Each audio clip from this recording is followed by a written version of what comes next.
अब अतिथि विद्वान, एक भी अतिथि विद्वान किसी पद पे हो, चाहे असिस्टेंट अतिथि प्रोफेसर हो विद्वान के रूप में या अन्य कोई कैटेगरी में आता हो, फॉलन आउट नहीं होगा। सबकी वैकेंसियां कल से चालू हो जाएगी। रात 10 बजे। ये विश्वगुरु भारत की शानदार तस्वीर है जो आप मध्य प्रदेश की राजधानी भोपाल में देख रहे हैं। रात के करीब 10:30 बज रहे हैं और इस वक्त यहाँ पर जो ठंडी हो 15 डिग्री के आसपास की है। ये टेंट है और टेंट के नीचे लेटे कम से कम 200 की संख्या में लोग हैं जिनको पूछने वाला कोई नहीं है। ना तो मीडिया से कोई पूछने वाला है, ना ही अखबार से, और ना ही प्रशासन से, और ना ही सत्ता में बैठे लोगों से। नमस्कार, मैं हूं आदित्य और आप देख रहे हैं द लोकनीति। इस वक्त मैं इस सीरीज का दूसरा रिपोर्ट यहां से कर रहा हूं और लगभग 200 की संख्या में लोग यहां पर जमीन में लेटे हुए हैं।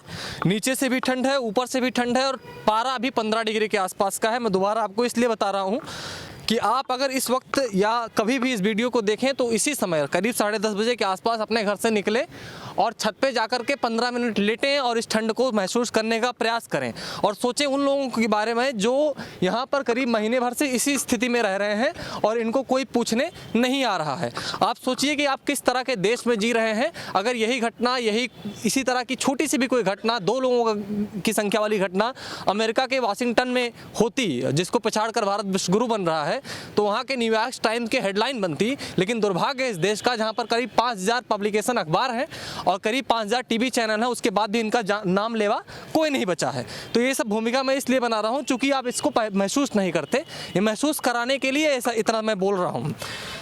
कल यहाँ के जो उच्च शिक्षा मंत्री हैं जीतू पटवारी आए थे और उन्होंने इन लोगों को ऑफ़र किया कि आप खाना ले लीजिए और जो है कंबल ले लीजिए और अपने धरना जारी रखिए। जिसलिए आप यहाँ पर पड़े हुए हैं उस पर हम बिल्कुल ध्यान नहीं देंगे, बशर्ते आपको खाना खिला के धरना देने के लिए और उकसाएंगे और बोलेंगे कि आप पड़े रहो, हमसे आपको कोई मतलब नहीं है। हम बहुत सारे लोग हैं जिनसे हम यहाँ पर बात करेंगे। मैं ये बता दूं कि ये सभी लोग उस देश के नागरिक हैं जिस देश में अचानक से इन लोगों को, इनकी 5500 की संख्या में, यहाँ तो बहुत कम लोग हैं, करीब 5500 लोगों को उनके नौकरी से निकाल दिया जाता है और ये कहा जाता है कि आप लोग अब सड़क पर घूमिए, नारे लगाइए, आपकी अब यहाँ पर कोई ज़रूरत नहीं है। ये लोग सभी लोग अतिथि विद्वान हैं, यानी अतिथि शिक्षक हैं, गेस्ट लेक्चरर के तौर पर, एक एडहॉक टीचर के तौर पर यूनिवर्सिटीज़ और डिफरेंट कॉलेज में पढ़ाते हैं और इन लोगों को व्यापम के थ्रू जिनको जो है पीएससी के थ्रू जो है इसमें सिलेक्शन किया गया है, उनको रख लिया गया, उन लोगों को बाहर का रास्ता दिखा दिया गया, ये कहते हुए कि आप सभी लोग अयोग्य हैं। इन लोगों से हम बात करेंगे। अभी किसी को यहाँ पर बुखार हो रहा था। किसको बुखार हो रहा था? किसको बुखार हो रहा था? अरे हम इसलिए कह रहे हैं कि माननीय मंत्री जी आपके लिए पैरासीटामोल लेके आएंगे। कहाँ हैं आप? हैं? क्या दिक्कत हो रही है सर? 10-15 दिनों से पड़े हुए हैं, कुछ प्रशासन पूछ नहीं रहा है और हमारी नौकरी चली गई है, घर पे खाने को नहीं है। हम बताएं, हमारे पास एक पर्ची लिखी हुई है जो स्कूल वालों ने भेजी है कि लड़के की फीस के पैसे कौन जमा करेगा, अगले महीने हमारे किराने का कौन देगा। हमारे पास एक ही चारा है, यहाँ पर मर जाए ठंड में या फिर जित्तू पटवारी ऐसे करके मार डाले। हम क्या करें बताइए? यहाँ पर हमारी तबीयत खराब है, कोई पूछने वाला नहीं है, देखने वाला नहीं है। वो अपने यहाँ पर एसी में सो रहे हैं और हम यहाँ पर एसी की तेजी करा के हमारी जान देने पे उतारे हुए हैं। बताइए कौन है जिम्मेदार? प्रशासन रोड पे हमको कर दिया है उन्होंने और बोल रहा है निकाला नहीं जाएगा। कहाँ पर रखेंगे हमको? ना उन्होंने अंदर किया है, ना हम बाहर के रह पा रहे हैं। हमारे बीवी बच्चे घर पर, एक दिन उनको भी लाएंगे और यहीं पर सुलाएंगे। बताइए क्या करेंगे? आप जैसे लोग टीवी चैनल वाले आते हैं, कौन सी कार्रवाई उन पर होती है? वो वहाँ पर बोलते हैं, मुख्यमंत्री जी बोलते हैं और वो सब लिखा हुआ है कि कोई बाहर नहीं निकाला जाएगा। हम बाहर हैं यहाँ पर, बताइए क्या करें? और हमारी तबीयत ये इनको पैरासीटामोल की जरूरत है। अगर माननीय मंत्री जी इस वीडियो को देखें तो एक पत्ता पैरासीटामोल, एक डिब्बा, एक गत्ता पैरासीटामोल इन लोगों को ला कर दे दें। ये लोग खाते रहें और धरना करते रहें क्योंकि फ़र्क तो वैसे भी नहीं पड़ने वाला है। आपका क्या नाम है? गोविंद राठौर। गोविंद जी, आप कितने दिन से यहाँ पर धरना कर रहे हैं? सर 18 दिन से। ऐसे ही रातों में ऐसी रातें कट रही? जी बाकायदा से। घर वाले से फोन आता है? आता है ना सर, कब आओ घर पे? क्या पूछते हैं? घर कब आओ? बच्चे भी रोते रहते। बच्चे रोते रहते जी। हैं? कितने बच्चे हैं? 2 बच्चे सर। कहाँ पढ़ते हैं? सर भारती ज्ञान पे स्कूल में पढ़ते हैं, उज्जैन में। तो उज्जैन से हैं आप? तो उन लोगों की फीस वगैरह? सर बकाया है सर, 4-4 महीने हो गए। 4-4 महीने की फीस बकाया है? बकाया है बच्चों। मंत्री जी कल आए थे तो उनसे कहा नहीं था आपने कि बच्चों की फीस बाकी है? सुनने के लिए तैयार नहीं साहब। सुनने के लिए तैयार नहीं? जब यहाँ पर आए थे तो किस लिए आए थे? मिलने बोले घर के परिवार के सदस्य मिलने आए और वो बाकी निकल लिए फिर बाद में। क्या बोले, घर का परिवार का सदस्य मिलने आया हूँ, मतलब मंत्री के तौर पे नहीं आए थे? नहीं बोले ये देखो एक नया ट्रेंड सेट हो रहा है गांधी के इस शानदार देश में। यहाँ का मंत्री जो इनके लिए जवाबदेह है, जब इनसे मिलने आता है तो ये कहता है कि हम मंत्री के तौर पे मिलने नहीं आए हैं, घर के परिवार के सदस्य के। तो यहीं सोने के लिए नहीं बोले कि यहीं आके सोइए? बोला था ना सर हमने, क्या बोला था? यहीं रुकिए हमारे साथ, तो बोले हाँ ठीक है आ रहा हूँ घूम के, निकल लिए। तो उसके बाद कहे आ रहा हूँ, फिर नहीं आए? नहीं आए। हो सकता है कम्बल लाने गए, हाँ हो सकता है। है ना, इंदौर से कम्बल लेके आएंगे, फिर यहाँ सोएंगे आप लोगों के साथ। और कौन कौन लोग हैं यहाँ पर? क्या हुआ? बात करिए, यहाँ लेटे रहे हैं, बात करने से होगा। सर हम तो मुख्यमंत्री जी के निवास स्थान से हैं, लेकिन मुख्यमंत्री जी जैसा हम लोगों को बोले थे, वादा किए थे। कितना उम्र है आपका? मेरी 30 साल। 30 साल की उम्र में आपको सड़क पे सोने के लिए भेज दिया गया? हाँ, और वैसे भी हमारे यहाँ परिवार की पूरा लालन पालन हमारे। यहाँ पर कुछ महिलाएं भी हैं और एक महिला हमारे साथ ऐसी हैं, महिला शिक्षिका जिनकी तबीयत खराब है, जो हॉस्पिटल से डिस्चार्ज होके आई हैं। आप जो है ये आपकी दवाइयाँ हैं? अच्छा, इनको कल से बता दी है, निमोनिया की शिकायत बता दी है? बता दी है कि अगर यहाँ ज़्यादा दिन तक ठंड में रहेंगी तो ये ज़्यादा बीमार पड़ तो जाएंगी। आप ये क्यों नहीं घर जा रही हैं? फिर आपको जाना हमें चाहिए। नियमितीकरण चाहिए। हम लोग बहुत परेशान हो चुके हैं, बहुत बार आश्वासन पा चुके हैं सरकार का। हमें नियमितीकरण चाहिए, हमारे जीवन और मरने का सवाल है ये, और हमें इस लड़ाई में जीत के ही जाना है। और शासन से हम बार बार हाथ जोड़ के विनती करते हैं कि हमारी जल्द से जल्द पुकार सुने, हमारी हर फरियाद पूरी करें, क्योंकि हम लोग बहुत उम्मीद से यहाँ बैठे हुए हैं और अब हिम्मत टूटती जा रही है, बीमार होते जा रहे हैं। इलाज चल रहा है, 1.5 हज़ार की दवाइयाँ खा रहे हैं, लेकिन कमाने का आज कोई जरिया नहीं बचा हमारे पास। और हमें नियमितीकरण से ही शासन से बस हम उनसे हाथ जोड़ के यही बार बार विनती कर रहे हैं। कल भी इनको काफ़ी फीवर था, बहुत ज़्यादा फीवर था। रात में हमने बोला भी इनको कि आप कहीं किसी के घर या कहीं भी होटल वगैरह में स्टे कर लीजिए, पर इन्होंने बोला कि नहीं, हमको मैं यहीं रहूँगी, मैं यहाँ से कहीं नहीं जाऊँगी, जो होगा होगा। प्रशासन से बस ये कहना चाहती हूँ कि हमारा नियमितीकरण चाहिए और इसके अलावा कुछ नहीं। हम राहुल गांधी जी से भी कहना चाहते हैं कि जो उन्होंने हमारा 17.22 में जो नियमितीकरण की बात रखी है, प्लीज़ राहुल गांधी जी अगर आप देख रहे हैं तो प्लीज़ हम लोग को नियमित कीजिए। इसके अलावा हम और कुछ भी नहीं कहना चाहते।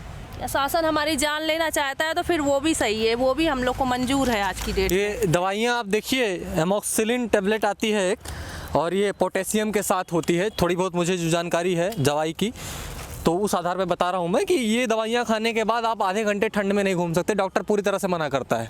बहुत ही प्रिजर्वेटिव जगह पे आपको रहनी पड़ती है, जहाँ पर बाहर की हवा ज़्यादा ना आए, ठंड से बहुत ज़्यादा बचना होता है। और निमोनिया की शिकायत में इसको खाई जाती है, और बहुत हाई लेवल का जो निमोनिया होता है तब इसको प्रेफर करते हैं, नहीं तो इसको नहीं देते।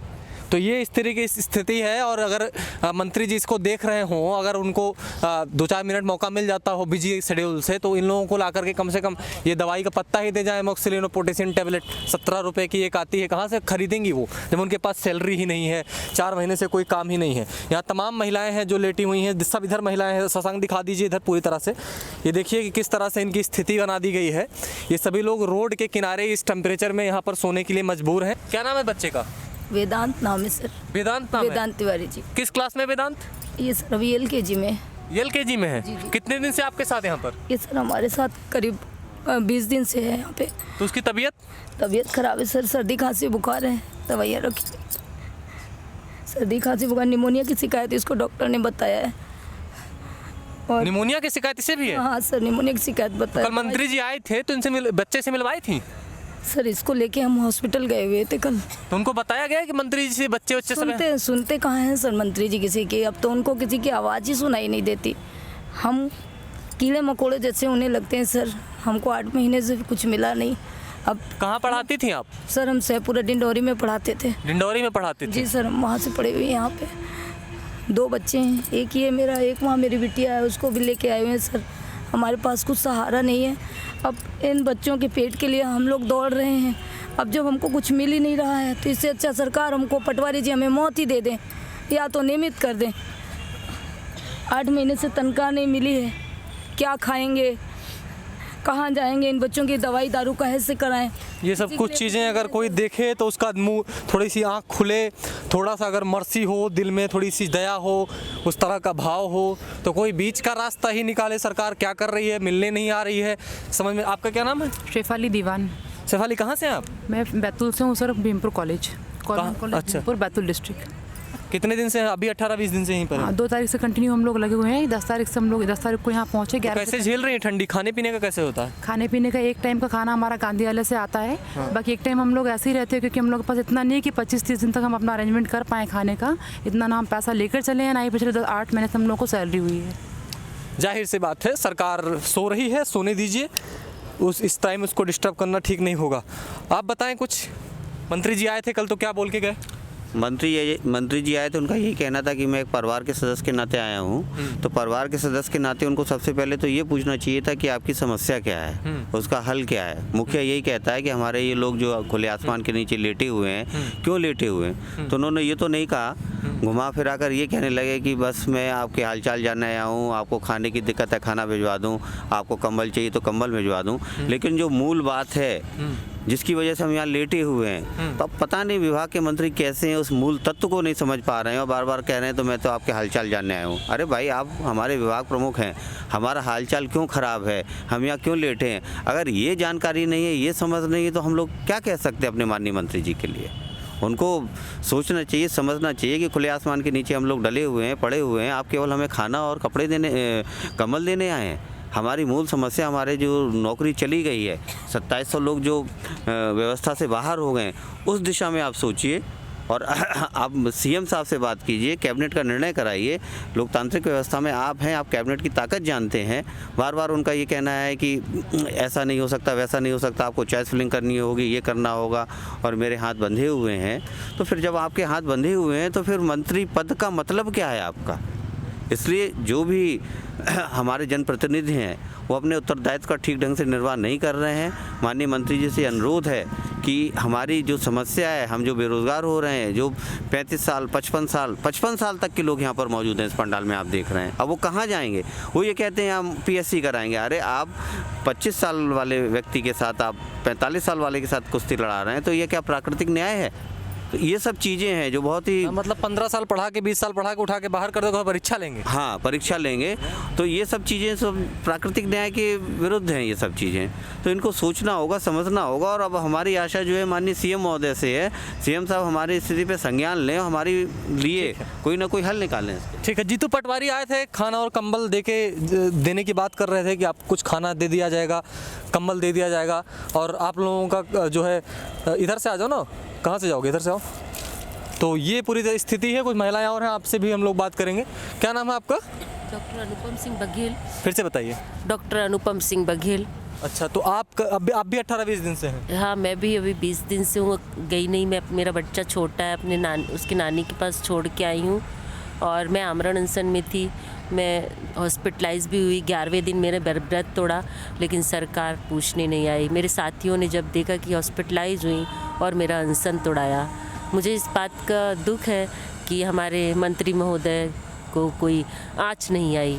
और ठीक है, मंत्री महोदय को फ़र्क नहीं पड़ रहा, इस बात का इन्हें दुख है। लेकिन मंत्री महोदय को शायद दुख नहीं है। दुख होता तो परिवार के सदस्य तो आगे गद्दा लगा के यहाँ सोते इन लोगों के साथ, तब तो मज़ा आता कि भाई उनके हाथ बंधे हुए हैं, न्याय नहीं दे सकते या कानून नहीं बना सकते, नियम इस तरह के हैं कि वो इस तरह का कुछ इन लोगों के लिए बीच का रास्ता नहीं निकाल सकते। तो कम से कम आके धरना ही करें उस न्याय के खिलाफ, उस कानून के खिलाफ। खुद ही आके बैठ जाएं यहाँ पर, परिवार के सदस्य हैं भाई, आना चाहिए था।